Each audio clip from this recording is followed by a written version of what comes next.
in front and get kung ano na gusto nyo, kayo na pumili, kayo na kumuha. Okay tayo doon? Mga appetizer pa lang to. Okay. First question. Game time na to. Sino sa inyo dito ang na-involved na sa road crash? O yung aksidente or banggaan sa daan? Binangga or bumangga? Sa motor, sa kotse, sa tricycle, sa bus, sa jeep? Upo. Lahat ng na-involved sa road crash, upo. Binangga or bumangga? Upo. Kahit yung sabit lang ha,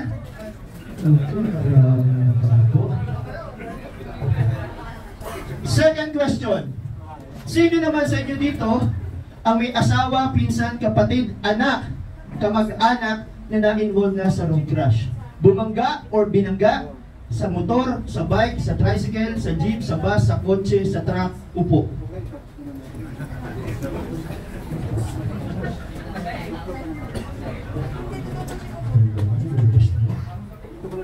Okay. Third question. Bawal na sinungaling ha, paalala lang. Okay. Third question. Sino naman sa inyo dito ang may kakilala, kaibigan, kasamahan sa trabaho, kapitbahay na na-involved na sa road crash? Binangga or bumangga sa kotse, sa bike, sa tricycle, sa bus? Upo! Kakilala, kaibigan, kasamahan sa trabaho, wala po? Yung mga naumupo po kanina, hindi nyo kakilala?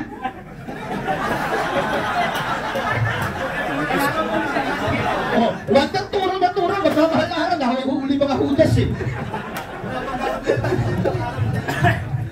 Wala mong natira? Paano ba yun? Walang nanalo. Sige na. Sayang naman, ang dami naman. Paano mauubos na? Walang nanalo. Okay. Bawal na sinangaling talaga. Bawal na sinangaling. Alam niyo mga kasama, that is the one reason why we're doing this thing. And we're very grateful that we have given the opportunity for us to conduct this kind of session. Sabi nga, libre namin binibigyan. Because of that one very important learning natin. Our mission road safety. First questions. Let's try to reflect how lucky we are. Yung unang tanong, sino sa inyo dito ang na-involved sa road crash? Almost 70% or 80% of you guys take your seat. Diba? And come to think of it, napakaswerte ko pala.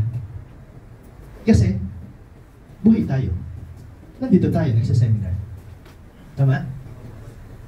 Yung second question, sino sa inyo dito ang may mag-anak, pinsan, kapatid, relatives na na-involve sa road crash? Another % of you guys take your seat. Baka nga yung mga nakaupo, kung pinayagan mo kayo tumayo, umupo rin kayo dito. And that second question is, I don't know if we're lucky enough, kung swerte pa tayo, dahil yung sa mga kamag-anak natin, I don't know, ano ba yung nangyari sa kanila? Baka hindi sinwerte sila. Okay. And the third question is, sino ba sa inyo dito yung may mga kakilala, kaibigan? I want you to capitalize on this reflection, guys. Sometimes yung mga kaibigan nyo na yun is very near to your heart. Diba? Ibig sabihin, yung kanina, tumayo pa rin siya, pero nung naalala niya, ay, oo nga pala, kaibigan mo ito, kahit masama sa loob niya, umupo pa rin siya. Okay. I want you to remember that premise. Na kahit hindi sila, kahit siya, umupo siya kasi kaibigan niya kayo. Tinuturing niya kayong kasama. And I don't know if on that third questions, how lucky you are, guys.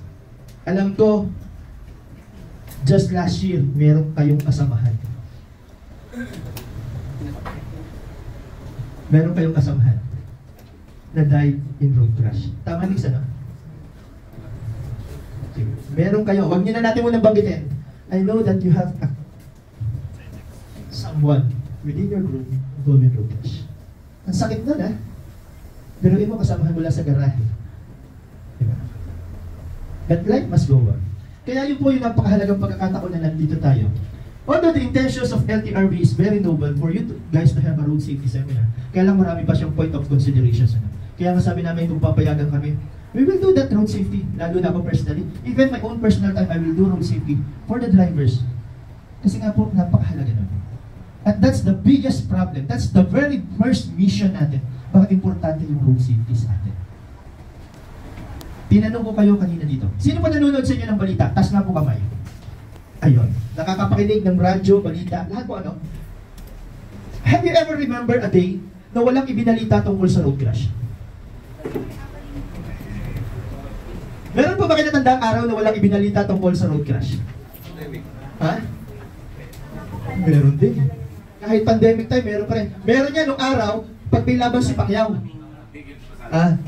Hindi tigil pasada. Pahinga muna sandali, no? Pero hindi ibig sabihin nun, walang nangyayaring road crash.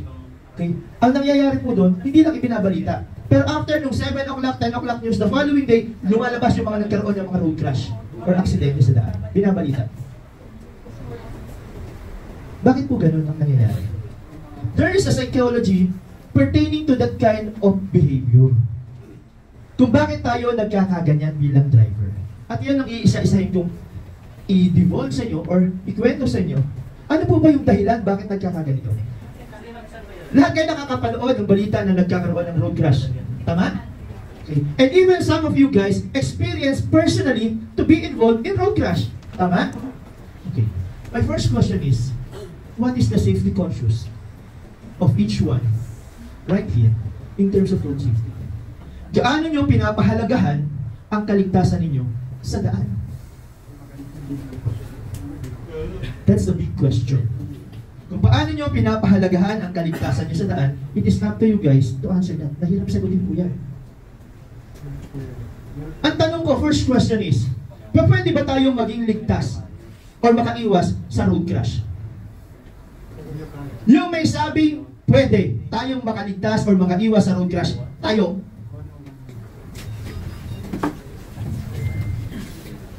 Pwede tayong makaiwas sa road crash.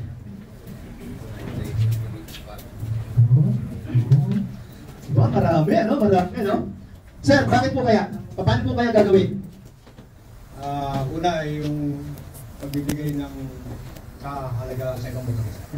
Pagbibigay ng kahalagahan or importance or courtesy sa ibang motorista. Yan. Okay. Sir, ikaw sir, bakit po?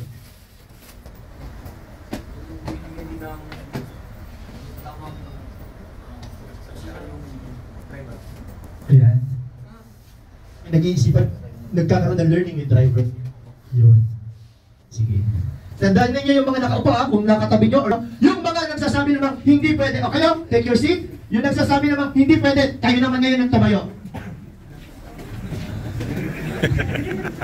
Kukunti dito. Kukunti dito. Okay? Sir, bakit hindi pwede? Ako po nag-iingat, halimbawa, kung kasama mo ako sa daan, naatok po, sa akin. Ayun. Ikaw, sir? Ganun din po, sir. Ikaw, sir? Ganun din po ako. Ikaw, sir? Puro kayo ganun din. Sir, pili ka na. Pili ka na. Pagtapos pakita mo sa kanila, ganyan din sa kanila. Ayan. Naman din siya eh. Ginaya niyo kung bakit sagot. Okay, take your seat, sir. Okay. Ganito po, mga kasama. Kahit anong ingat natin sa daan, kung meron tayong katabi na balasubas, kamote driver, kahit anong ingat natin, pwede tayong ma-involve sa road crash. Yung nakaparada ka na nga lang, binangga ka pa. Tama mo ba? Yung nasa linya ka na nga lang, siningitan ka pa. Tama po ba? Ayan, huwag na tayo. Yung mga babae po, women's month po ngayon. Okay. Okay. Ganito, no? Mga kasama, kahit gaano tayo kaingat, kung yung mga kasamahan natin sa daan ay hindi nag-iingat, pwede pa rin tayong ma-involve sa road crash. So ano po ang ibig sabihin nito? Ang kaligtasan natin sa daan, ilang porsyento lang po tayo pwedeng maging safe? Ilang percent po? Ha? Ano ba, no? 50%.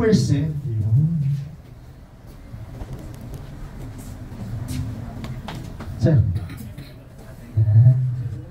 So, medyo lakas-lakasan nyo. Pag ginaanto kayo, kaya ginigising ko kayo.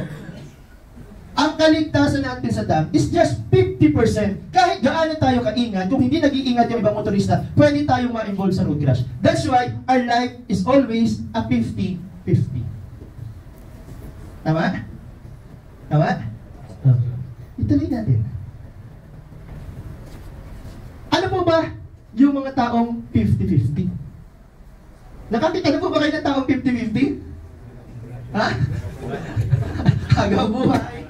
Nasa? Ambulansya. Okay, pagkaraan sa ambulansya, nasan sila? Nasa? Huwag porke, pag porke, patay na yun eh. Nasa sila? Nasa? ICU. Ayun, ICU. Ma'am, anong kursunada mo? 5,000. Mamaya mo. Blood pressure pa. Bili ka po dito. Mamaya mo 5,000. Yan. Bili ka lang daw. Bili ka lang, ma'am. Opo, sige po. Mamaya, sabi ko mag-blood pressure 5,000 natin. Kaya pili ka lang muna.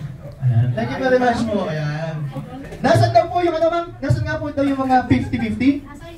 Nasa ICU. Ayan. Or yung intense unit. Pag nasa ICU, ano po kaya feeling ng taong nasa ICU? Ha? Walang malay? Ano po, ano yun? Walang feeling. Ayan. Walang pakiramdam? Walang?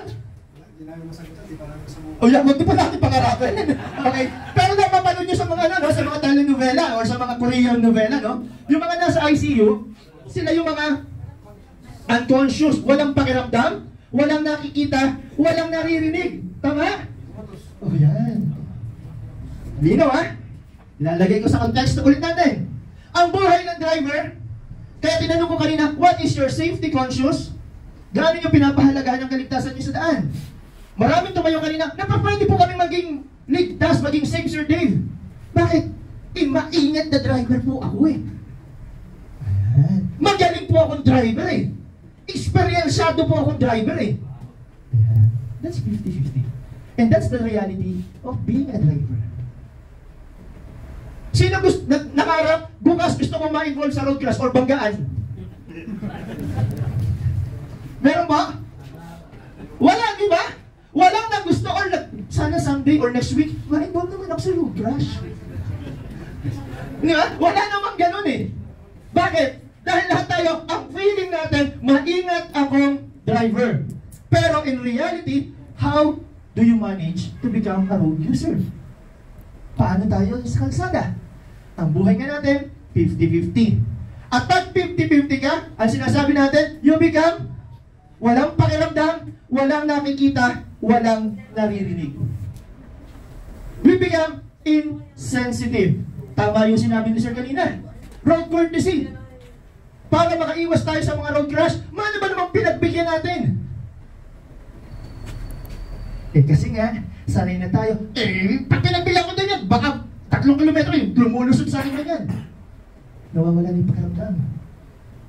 Ang feeling na ngayon ng maraming driver, they all feeling entitled na. Di ba? Kaya nauuso ngayon yung road rage. Oy! Mahal ang sasakyan ko. Driver ka lang. Paunahin mo ko. Pasinitin mo ko. Oy! Malaki dala ko. Tumabi ka. We all become entitled. And we become insensitive. The road courtesy decline. First part of symptoms being a 50-50 person. Bulag. Nakakita na ng mga signage. Bawal tumawid, bawal pumarada, bawal ng lahat. Ano ba yan? Pakialam ko ba dyan? Roadworks ahead, keep right. Diretso pa rin siya sa kaliwa. Di ba? We become blind. At yung kailan nasa dulo na, tsaka sa sisingit, bakit? Entitled ako eh. Pagka may mga traffic congestion, ano ba alam sa'yo? Hindi kita nakikita. Sa akin lang ang kalsada. And we become insensitive. That's the cycle you've been growing to. Bingi. I know a lot of you guys listen from different road safety seminar, pero kailan lang mabait? During session. Diba? Pagkaraan ng session, ano nga yung natutunan namin? Ano nga yung itinuro sa amin? We neglect. And that's the cycle we've been through. And that's the psychology. Bakit mataas pa rin ang road crash natin? Because we used to it. Nawawalan tayo ng pakiramdam, nagiging bulag tayo, at nagiging bingi tayo. For the longest time of driving, we become 50-50. Bakit tumataas ang road crash? It's because of that. Sinabi na, maglambagets, mag-check na sasakyan, mag-ingat, bingi ka na eh. Nakita mo na yung mga hazard, bulag